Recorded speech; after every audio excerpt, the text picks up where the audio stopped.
त्रिस्तरीय पंचायत चुनाव का आज पहला चरण है। मतदान देखी जारी है। त्रिस्तरीय पंचायत चुनाव के पहले चरण के लिए मतदान शुरू हो चुका है। शहर की सरकार के बाद अब गांव की सरकार बनाने की बारी है। 53 ब्लॉक की पंचायतों में गांव की सरकार चुनेगी जनता। 1,58,00,000 से ज्यादा मतदाता करेंगे मताधिकार का उपयोग। 53 ब्लॉक की पंचायतों में सरकार के लिए वोट करेगी जनता। प्रदेश में 3 चरणों में आयोजित किए जा रहे हैं त्रिस्तरीय पंचायत चुनाव। तो मतदान केंद्रों में सुरक्षा के पुख्ता इंतजाम भी कर लिए गए हैं। ये बड़ी खबर आपको बता दें। देखिए 3 चरणों में आयोजित किए जा रहे हैं त्रिस्तरीय पंचायत चुनाव और फिलहाल तो आज पहला चरण है और पहले चरण के लिए लगातार वोटिंग जारी है। सुबह से ही ये मतदान चल रहा है और जो ग्रामीण हैं वो अपने घरों से निकल चुके हैं। गाँव की सरकार बनाने के लिए वोट कर रहे हैं। 53 ब्लॉक की पंचायतों में गाँव की सरकार जनता चुनेगी, ग्रामीण चुनेंगे।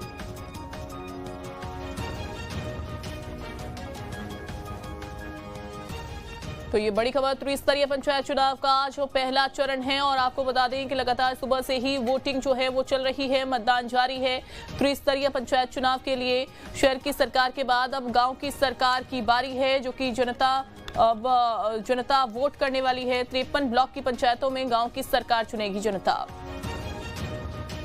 त्रिस्तरीय पंचायत चुनाव का आज पहला चरण और पहले चरण के लिए देखिए सुबह से वोटिंग जारी। हालांकि मतदान केंद्रों पर पुख्ता इंतजाम फिलहाल तो कर लिए गए हैं। सुरक्षा के पुख्ता इंतजाम हैं और अपना वोटर आईडी कार्ड लेकर, आधार कार्ड लेकर जा सकती है जनता, वोट कर सकती है।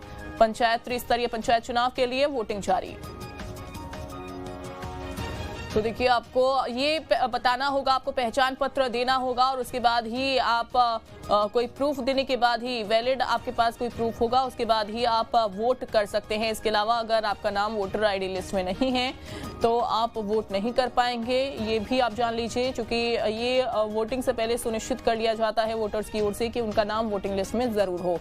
फिलहाल तो लगातार मतदान जारी है। सुबह से ही मतदान चल रहा है और बढ़ चढ़कर हिस्सा लेते हुए, चूंकि काफी उत्सुकता जो है वो नजर आती है ग्रामीणों में कि उनकी पंचायत के लिए दरअसल ये जो चुनाव होता है और जिसमें सरपंच चुना जाता है, 3 चरणों में फिलहाल तो ये त्रिस्तरीय पंचायत चुनाव आयोजित किए जा रहे हैं। मतदान केंद्रों पर सुरक्षा के पुख्ता इंतजाम भी किए गए हैं।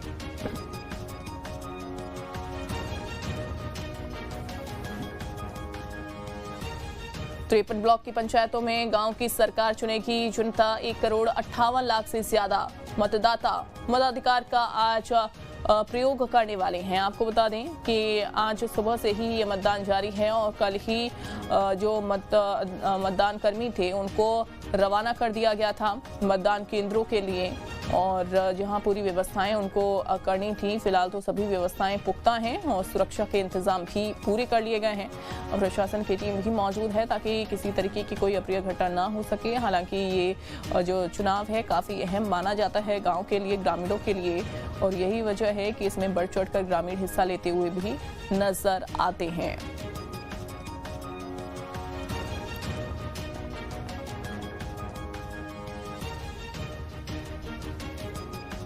तो शहर की सरकार के बाद अब गांव की सरकार की बारी है। देखिए शहर सरकार चुन ली गई है और आपको बता दें महापौर अध्यक्षों का चुनाव फिलहाल तो हो चुका है, जिसमें ज्यादातर सीटों पर बीजेपी ने बाजी मारी थी। लेकिन आज त्रिस्तरीय पंचायत चुनाव है। अंकुश हमारे साथ जुड़ गए हैं। अंकुश, त्रिस्तरीय पंचायत चुनाव आज और ग्रामीण फिलहाल तो अपने घरों से निकले हैं मतदान करने के लिए।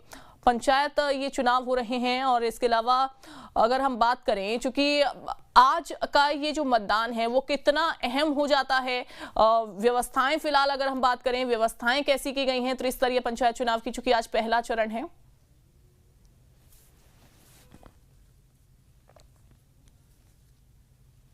देखिए छत्तीसगढ़ में नगरीय निकाय चुनाव, त्रिस्तरीय पंचायत चुनाव का ऐलान किया गया था। नगरीय निकाय चुनाव की अगर हम बात करें तो नगर निगम, नगर पालिका और नगर पंचायतों का चुनाव संपन्न हो चुका है।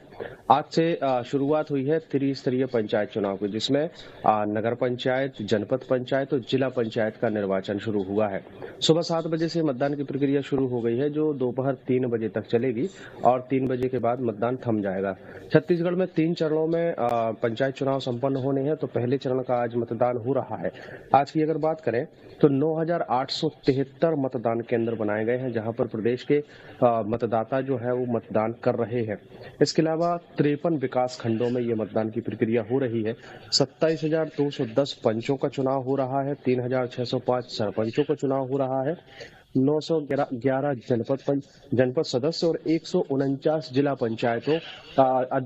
पंचायतों के अध्यक्ष सदस्यों का चुनाव संपन्न हो रहा है। कुल मिलाकर अगर देखें तो छत्तीसगढ़ में जो 3 चरणों में जो पंचायत चुनाव का फेज रखा है, उसमें उसके लिए 3 चरणों में फेज रखने का कारण यह है कि करीब 1.5 करोड़ से ज्यादा मतदाता अपने मत के अधिकार का प्रयोग करने वाले हैं। ऐसे में कई सारी पंचायत ऐसी हैं जो दूरस्थ इलाके में है, पहुंच मार्ग की वहां पर दिक्कत है, और बहुत सारे ऐसे क्षेत्र हैं जहां पर एक ग्राम पंचायत में 3 से 4 गांव आते हैं। तो अलग अलग बूथ बनाने के कारण निर्वाचन आयोग ने ये व्यवस्था रखी है कि 3 चरणों में चुनाव होगा। सुबह 7 बजे से मतदान की शुरुआत हुई है और लोग जो हैं बड़े बढ़ चढ़कर इस निर्वाचन में हिस्सा ले रहे हैं। अपने गांव की सरकार बनाने की लिए लोग मतदान कर रहे हैं। मतदाताओं की व्यवस्थाओं की अगर बात करें तो जिस तरीके से निर्वाचन आयोग ने नगरीय निकाय चुनाव या फिर लोकसभा या विधानसभा चुनाव में व्यवस्थाएं की थी, उसी तरीके की व्यवस्थाएं ग्राम पंचायत चुनाव में भी की गई हैं। देखिए, ग्राम पंचायत चुनाव बहुत छोटा चुनाव जरूर कहलाता है, लेकिन फोकस्ड जो है वो बहुत ज्यादा निर्वाचन आयोग का इस इलाके में रहता है, क्योंकि बहुत सारे मतदाता रहते हैं। छोटी छोटी जगहों को एक साथ जोड़ने की कोशिश यहाँ पर होती है। फोर्सेस की तैनाती जो है वो ज्यादा लगती है क्योंकि क्षेत्र बड़ा है। तो ऐसे में व्यवस्थाओं के बीच निर्वाचन हो रहा है। दूसरी महत्वपूर्ण बात यह है कि ऐसी बहुत सारी जगह है जहां पर मूलभूत सुविधाएं आज भी नहीं पहुंच पाई हैं, और वहां पर ग्रामीणों का विरोध जो है वो देखने को मिल रहा है। जैसे हम बात करें, बालोद जिले से लगातार 3 दिनों से खबर आ रही है कि वहां पर दारूटोला इलाके के जो ग्रामीण हैं वो नाराज हैं। दरअसल उनके क्षेत्र में ग्राम पंचायत भवन न बनने से वो नाराज हैं और ग्राम पंचायत को कहीं दूसरी जगह शिफ्ट करने की नाराजगी उनको देखने को मिली है। 2 दिन पहले इस तस्वीर ये आई थी कि वहां पर मतदान दल को गांव में नहीं घुसने दिया गया था। वहां पर बूथ बनाने का विरोध यहां पर ग्रामीण करते हुए नजर आ रहे थे। कल रात की तस्वीर यह है कि बूथ नहीं बनाने दिया गया, दूसरे गांव में बूथ को जो है वो ट्रांसफर करना पड़ा। ये प्रशासनिक समझाइश और पुलिस की समझाइश भी वहां पर काम नहीं आई। तो ऐसी कई तरह की तस्वीरें जो है इस पंचायत चुनाव में निकलकर सामने आ रही हैं। फिलहाल ग्राम पंचायतों के लिए, जो ग्रामीण सरकार के लिए मतदाता जो है ज्यादातर इलाकों में सुबह 7 बजे से निकले हुए हैं, मतदान कर रहे हैं। मतदान करने के बाद नजर आ रहे हैं गांव की सरकार चुनने के लिए। फिलहाल तो आज दिन भर की क्या तस्वीरें रहने वाली हैं उसको देखना होगा। नजर आप बना के रखेगा अंकुश, बहुत शुक्रिया आपका। आगे बढ़ेंगे और देखिए, आपको बता दें कि आज राजधानी भोपाल में बिजली की कटौती रहेगी। शहर में 1.5 घंटे से लेकर 7 घंटे तक रहेगी बिजली की कटौती। बिजली कटौती देखिए 60 से ज्यादा इलाकों में